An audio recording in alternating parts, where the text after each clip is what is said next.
they're shooting off fireworks! Let's check it out, Rin, dude! Dude, wait up!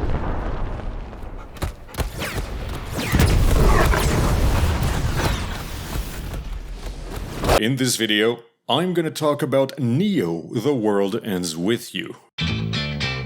I have been reading a book titled The Coaching Habit. Say less, ask more, and change the way you lead forever. I want to yeet that book at the main character's forehead so bad. I want him to read this cover to cover, twice, because is he ever an undecisive, unpleasant, adolescent little shit? He gets better as the plotline goes along, because character development and everything. But the first few pages of story with that guy are like wading tits deep inside a hot mess, and good luck figuring out where to even start. Each and every action brings about a new surprise to the surface, and the surprise comes in the form of long dialogue sequences that do have more relevance to the plot than an average Victor Hugo chapter, if I want to give due credit, but they are still as long-winded as J.R.R. Tolkien likes to be. The starting characters are Chin Diaper and Punk Rock, and the two are the most polar opposites of one another as anybody could imagine.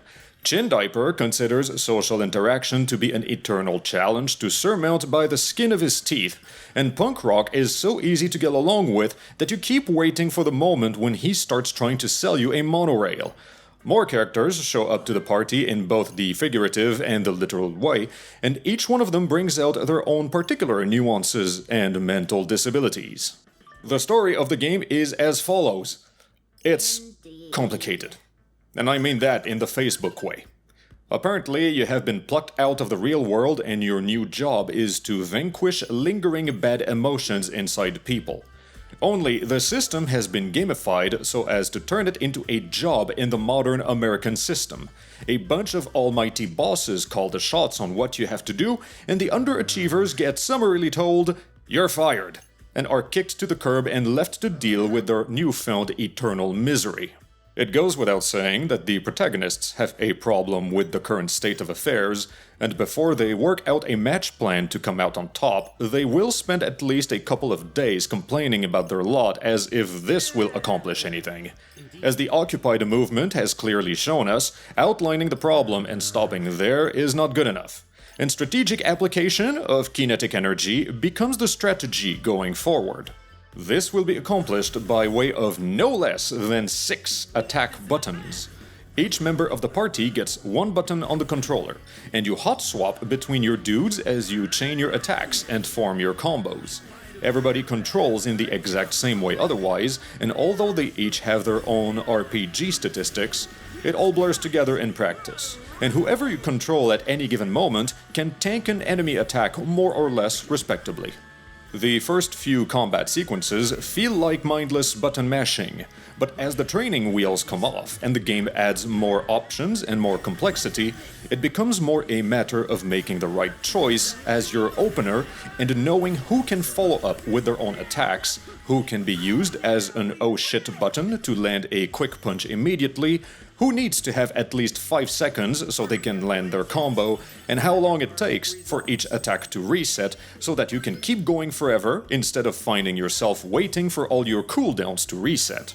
It sounds like things complicate very quickly, but in truth, it is only towards the endgame that you get access to the entire array of options. By then, you are most likely very well seasoned with the attack types, and the dizzying number of options feels less intimidating when you realize that there are actually few attack archetypes, and they are simply upgrades of one another. If you realize that your chosen combo of attacks does not work out, it is pretty easy to identify the pain point by way of intuition alone and switching out that part for another one. The combat mechanics will get instilled into you no matter what, because that is the second most time-consuming aspect of the game after the giant dialogue sequences. You have to fight, and if you want to get the good stuff, you will have to fight very often, and with as much challenge as you dare. The more you stack the odds against yourself, the better the rewards, the richer you get, and the better the equipment you can obtain to make yourself more powerful, increase the challenge, and repeat the cycle for as long as you have the patience for. Fortunately, that happens to be implemented in probably one of the best ways I have witnessed in the past decade. You can change the difficulty level at will, and that can affect the loot that drops from the enemies.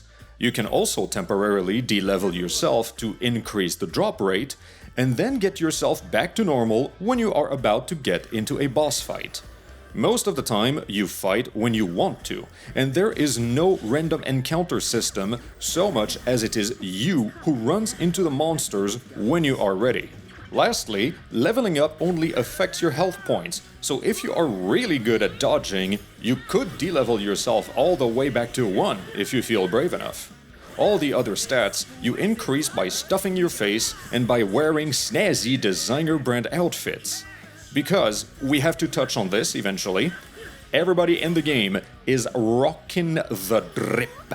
These boys and girls dress like they are about to hit the runway, and they have an arsenal of straight-up bangers to accompany them. I will remember these tunes for years, if not decades. I want to blast that trumpet song in my car so loud that the neighbors start thinking I am in my midlife crisis. I can imagine the characters walking like big damn heroes, taking wide steps, swinging their arms, showing the hood that they own the place, and rightfully so. You do not fuck with the guy whose trench coat has 11 different patterns on it. Especially when his buddy with a side shave is obviously the one who is playing the good cop. This entire package will be my personal picture-perfect description of urban fantasy for the years to come.